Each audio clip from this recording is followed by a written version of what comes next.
to Bay Focus. Thank you for tuning in today. Well, one of my favorite topics on the show over the years is talking about missions and how we can get out beyond our borders and reach people. And that can be missions projects and outreaches here throughout the United States. It can be international. And we have both represented today. And we're also going to talk with a local church that really is missions minded. But before we get to them, I want to mention to you too to stay tuned, because in just a little while we're going to feature another ministry that is doing all kinds of work with young people and really getting them missions minded and helping things nationwide, working with young people. I love the next generation being raised up to be people that will spread the gospel. So we have a young man on with us in a few minutes to talk to us. But our first young man that we're going to talk to is our lead pastor of Feather Sound Church in Clearwater, Pastor Art Dykstra. Welcome back to the show. Thank you, Darlene. Yes, it has been. Have had you on the show in the past because you are very missions minded. Yes.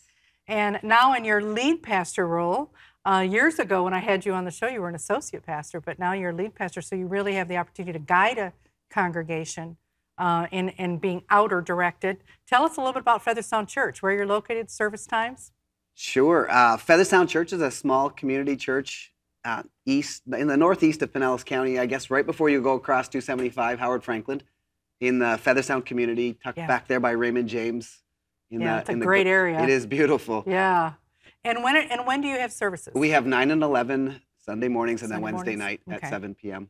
And then I assume you have the full service ministries for young people, children. Yes. And I know you do home groups and all of that. Yeah. So if you're looking for a church in that area, but Pastor Art, I have to give him a strong push, because really has a heart to reach people for Christ. And tell us, I want to tell our viewers, how are you a missions-minded church? What do you do?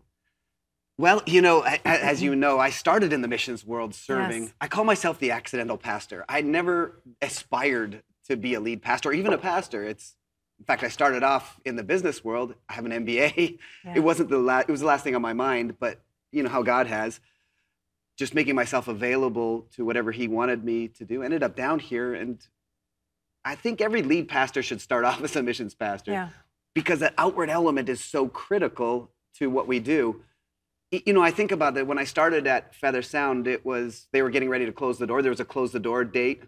I joke around that they were desperate enough to even take me. Take a shot. I just volunteered to fill in, actually. Wow. And we changed the theme of the church. It was a place to call home, which is nice. Mm-hmm. Church should be, but to me that was a lot inward. And we changed it to the theme Gather, Grow, Go on our logo, with the emphasis you gather to grow, and the resulting is that you go. Mm-hmm. And so we determined right from the beginning that we would live outwardly, in particular with missions. Mm-hmm. The whole Acts 1:8, the Jerusalem, Judea, Samaria, and in particular, the uttermost parts of the earth. I mean, I was wrecked by a stat that I heard once, that 0.1% of all missions giving actually goes to unengaged, unreached people groups. And so we've tried to skew that, even just with our little church. Yeah, and you have a way, and we're going to get into where you go. And so you want to stay tuned. We're going to show you some pictures in a moment. You go into some tough areas. Yeah. But you kind of model, and I think this was kind of new to me, how you really try to activate your small groups to be involved in missions collectively. How do you do that? Well, so we're a smaller church, a couple hundred people. I come from a large church.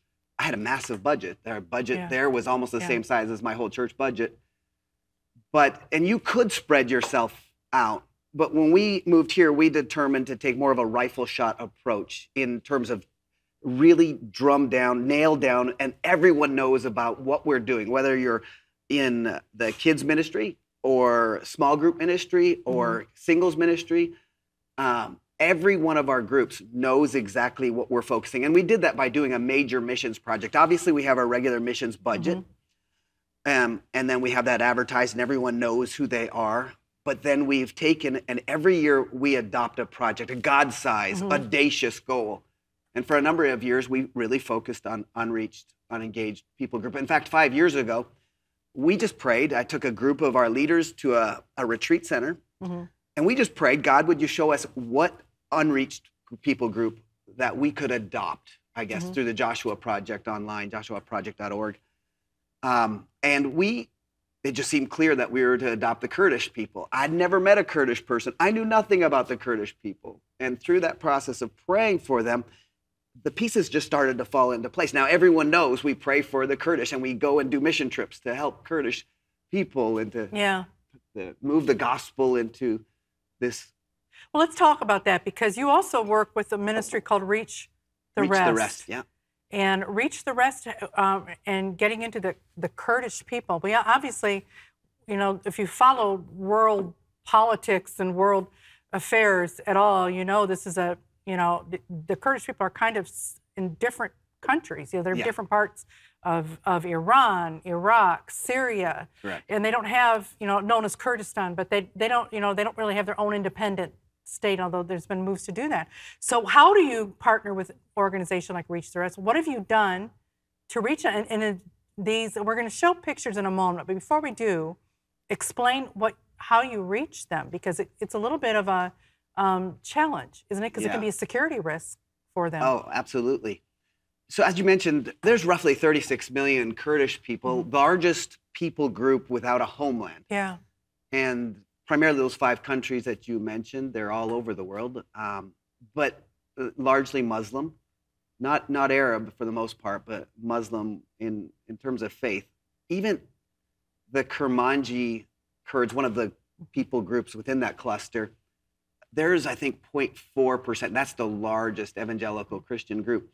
How do you reach it, especially in northern Iran where it's illegal? I have no access to that. And some of those other places definitely frowned upon. We actually got engaged. We supported a Cuban doctor who I had relationships through my missions years, and we supported her going into the UN camps. And it started right there. And then through a series of relationships and building relationships, we got connected with Reach the Rest. And they helped facilitate. Well, they are specifically engaged with unreached people groups. They're experts in it. They have the relationships. They're helping with getting Bibles into these countries. They're helping with training them. They have this amazing training program, because a lot of these people, they're all Muslim background believers. They come to faith. God grabs a hold of their heart. But I mean, I was teaching a class in northern Iraq to a bunch of church planters, and I was talking about the book of Acts. And I said, well, maybe this will clarify who wrote the book of Acts, and no one knew.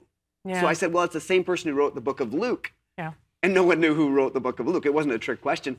But some of them are 6 months in the faith, and they're going, this is what I want to do with my people need this. All right, let's show what we're talking about. Let's show some pictures. Tell us what we're seeing here. What are we seeing?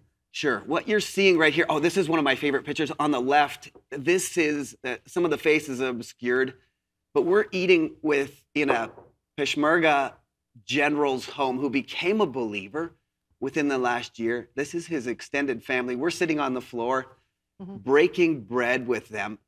Again, 5 years ago, I didn't know a single Kurdish person. And here I am with a believer, breaking bread with other believers in their home after teaching them. The top left there is some of the classroom stuff that's happening. And we're seeing a baptism. A baptism. So in the Muslim world, it's a big deal to get baptized. They don't care so much if you talk about Isa, the Jesus, but the baptisms is some more examples of that. Yeah, it's a step of faith that you don't turn back from. So it's a big deal to finally make that declaration. The good news is there's a lot of people being baptized, and that is amazing. The growth to me. in Talk northern about Iran. it. Personal sacrifice. Okay. So this one right here is exciting. These are Bibles that are being loaded into a truck, and they're going to be smuggled over the mountain range into northern Iran, and we're loading them up. It's insane. Last month, a ton of Bibles just went in. And what happens is this guy that I had met, who was a former imam in Iran, who drove 12 hours to meet us. And he said, look, I held the Bible in my hand, and I held the Quran in my hand. And he said, this is truth. And now he is passionate about getting the Bibles into their hands. And so, it's amazing. That alone of what you're doing. Okay, and I want to make sure we just touch on this, that what you're doing with the Kurds is amazing, but you also have, and obviously we hid their faces because it would be hard for them to be identified, persecution. You're doing a couple other things, something called the Chrome Project in Marianna, Florida, and something in New Orleans, Mission a mission in New Orleans where you're helping with renovations. Yeah. Do real quick touch on those. So we have engaged our finance, putting our money where our mouth is. And I mean, the first year we did it, 30% of our budget went into financing these things. We really want to use our finances, especially for unengaged, unreached people groups. However, Acts 1:8, as I said earlier, it's not just the uttermost parts. So we're taking a break and taking a step back. For a number of years, we have a heart for guys and ladies who have gone through addiction issues. Yeah. The thing they need is intense discipleship to get rid of the stinking thinking and get back into learning God's ways and having those patterns established in their minds. So we've sent them to the New Orleans mission. A lot of times they go there, they get clean, and then they go across to go to one of the respective facilities for men and women for up to a year discipleship. Yeah. And we've been engaged with them for 6 years now. They are, what a great ministry. Living by faith doesn't cost. Most people charge, but they were given an old school in Mariana, 5.5 hours. This is more of our backyard. And so we've adopted that as our major missions project for the next year. Okay. And my goal is I want to send 50% of our church on a mission trip to Mariana. And we've taken up the call to raise $100,000 to renovate, do all the electrical work, the plumbing work, the painting, get it up and running. There's already guys that are there. The goal is to have families come as well. Yeah. All the classrooms are going to be renovated. So you're going to do this in New Orleans as well. You have another facility there? There is another facility, but it's been renovated, and we've helped with the renovation. Oh, okay. The project is being finished, the last bathroom. How cool is that? So you add your stamp on that as well? Yeah, helping. A small part, but we're really taking a major role with helping with the Mariana project. It's called Chrome. So that would be an area that our viewers could. All right, that's what I want to ask you right now. We're down to our last couple minutes here. You are just so many directions you're going here and so many different things. How can our viewers best connect with you and help Feather Sound Church with all of this? Well, our website is feathersoundchurch.com. Actually, if you go to /Chrome, you can find out more about the project. About Mariana. About Mariana. Florida, okay. Yeah. You know, we don't even take an offering. We have a box at the back. That's between you and the Lord. So it's kind of weird to raise money and not actually ask people for money. But I even had a friend that gave a ton of money last year to the Reach the Rest project. Yeah, it puts on people's heart to give. Yeah. So that's what you would say is if somebody's watching and it's on their heart to give towards this.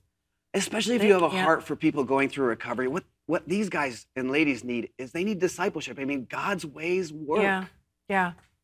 That is okay. We're gonna end on that note. Pastor Art, wow.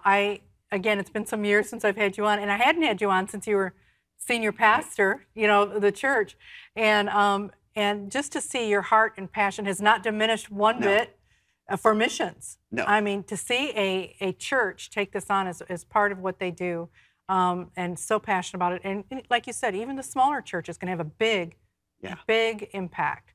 Thank you so much for coming on and keep us posted on what's going on. And stay tuned on the screen. You're going to see, again, how you can contact Feather Sound Church. And if you're looking for a church that has a heart to reach the lost in places that around the world that need it so desperately, and then here locally too and in the state of Florida, Feather Sound Church, you need to check them out. We'll be right back with another missions organization to share with you. Stay tuned.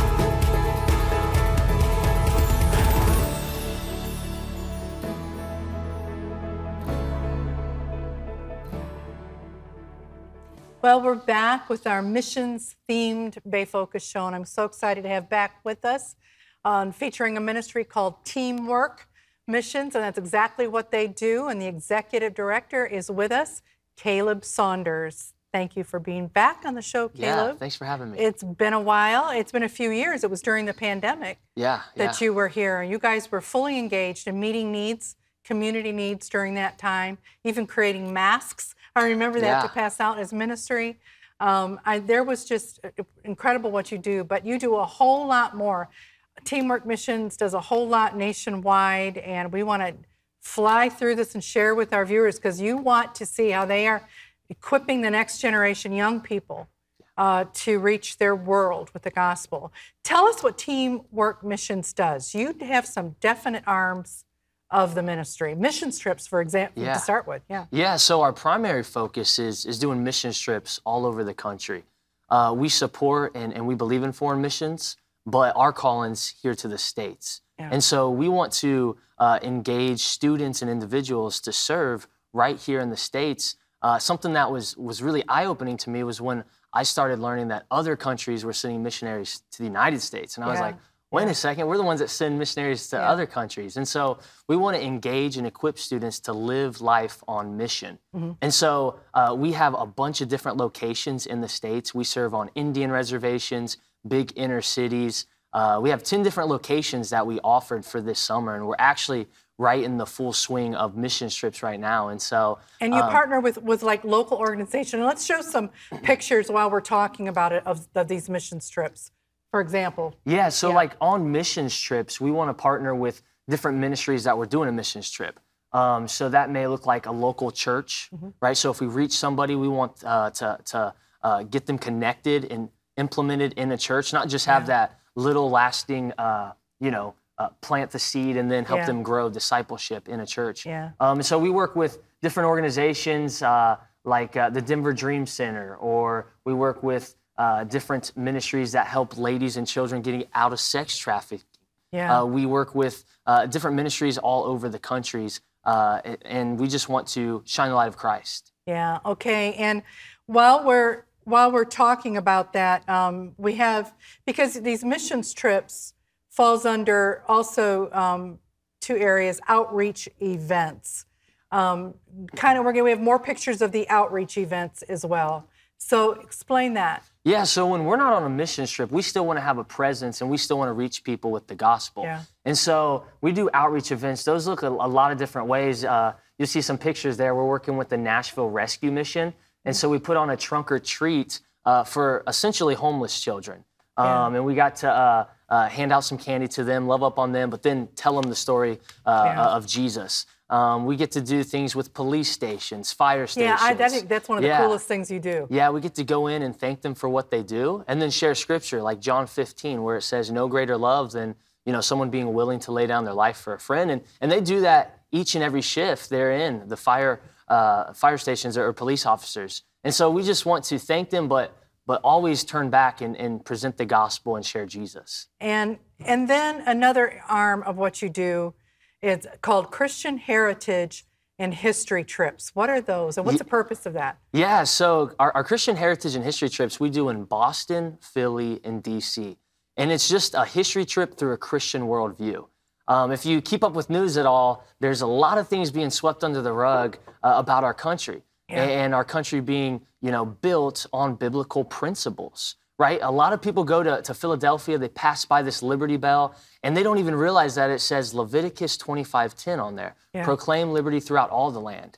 And so we want to revisit, and retell people about the faith that our country was built on. Well, and one of the things you do in all of these areas, all of them, because these are young people you're partnering with, and youth groups and various things, is you're wanting to give them an opportunity to learn apologetics or to defend the faith, correct? Yeah. So anytime somebody comes on a trip with us, especially students and young people, we want them to be able to, as Christian apologetics, defend the faith, but to know what they believe. So many of our trips, we get students on the trip, and they were raised in a Christian home, they were raised in the church, but really their faith is piggybacked off their parents. And so we want them to continue their faith and have a solid foundation to build off for the rest of their life. I love that. I absolutely love that. And I want to say to you, Caleb is really, and he has some family. His father works in a rich history of ministry. Caleb is really well qualified for this. We're finishing up his doctorate as well from Liberty University. He has a background in so much with theology and can really teach. You're a teacher. But I want to now, something new since we've had you on last, so we're going to go to a video first.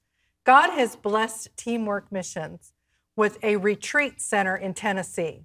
And I'm going to have you explain what you're going to do with that in a minute, but we're going to show you a video that is before renovations was done. So you're just going to see where they're located, because they're working on actually phase 2 already of renovations. But let's take a look at this incredible retreat center through this video.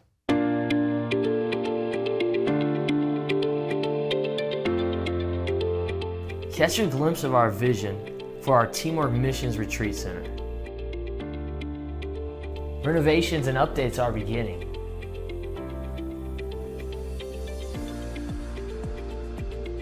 Where God is moving, people are touched and lives are changed.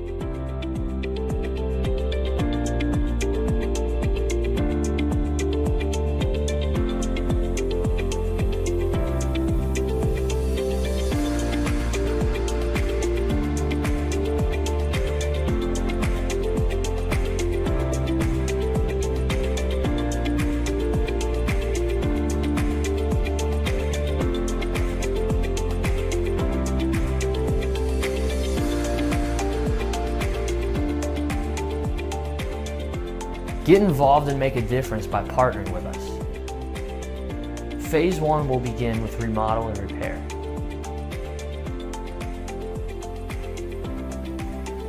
Pray, give, come. Teamwork Missions, doing good in Jesus' name. Caleb, that is just some beautiful location. And tell us, I know there's some reno that's gone on, where you're at with that. But I also want to know what you plan to do with this. The video shared some, but it's so much even more than what we just saw, what you want to do. Yeah, so the first thing that we want to focus on is bringing students, bringing individuals to the retreat center and train them on how to go out and spread the gospel. We get so many students on our trip where we're like, hey, we're going to go evangelize or tell people about Jesus or tell people the gospel. And they're like, what's the gospel? And so we want to train them and equip them to be able to do that, to be ambassadors for Christ. And so that's the first thing that we're going to focus on. Then we plan to do a bunch of different retreats, like Christian leadership retreats, Christian apologetic breakouts. We want to do retreats for like veterans and military families, high divorce rate within those families. We want to do retreats for special needs, handicapped individuals. So we got big plans for the retreat center. We want to implement an internship program, a gap year program. And so we're excited to see how the Lord works through the retreat center. Okay, so tell us, because we're going to be showing some pictures of this as well in the show.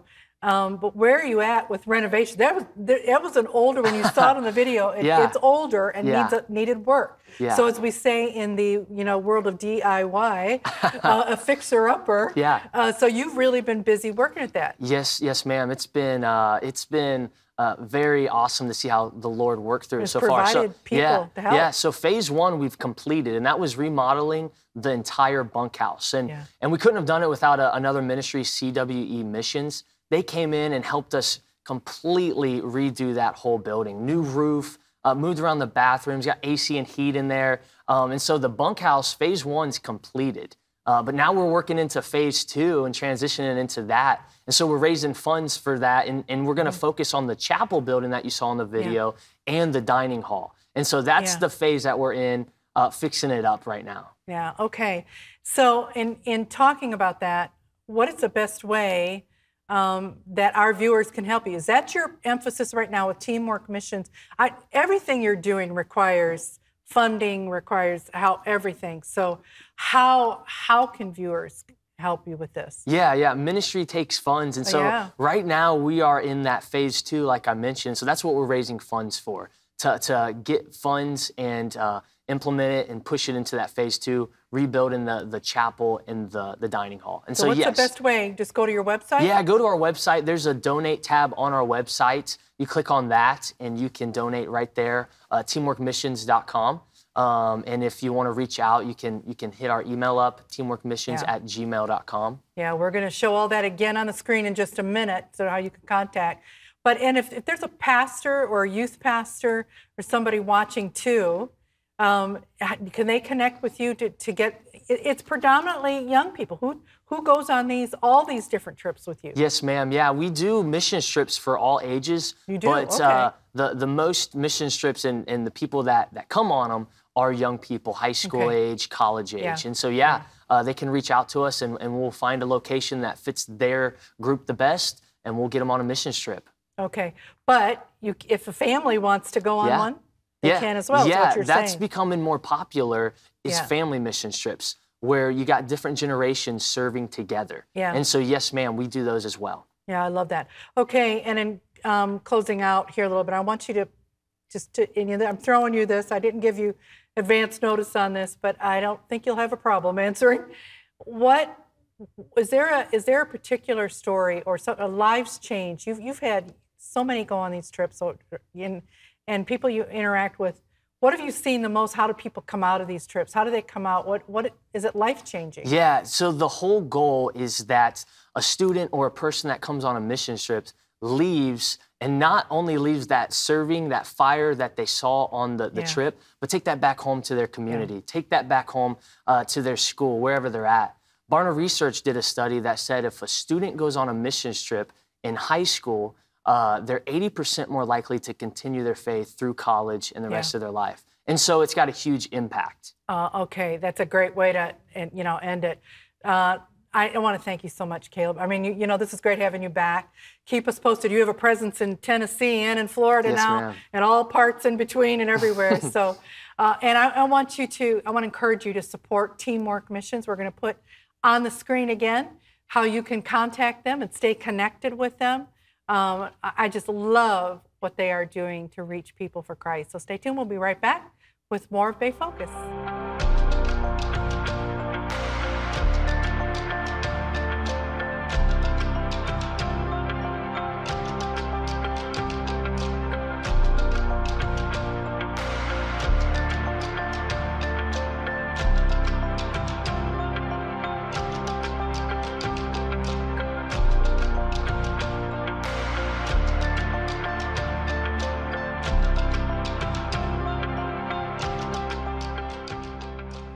Well, I hope you've enjoyed today's missions theme program, that you'll support Feather Sound Church in Clearwater, the Feather Sound area. It'd be great if you're looking for a church to visit. They are missions minded.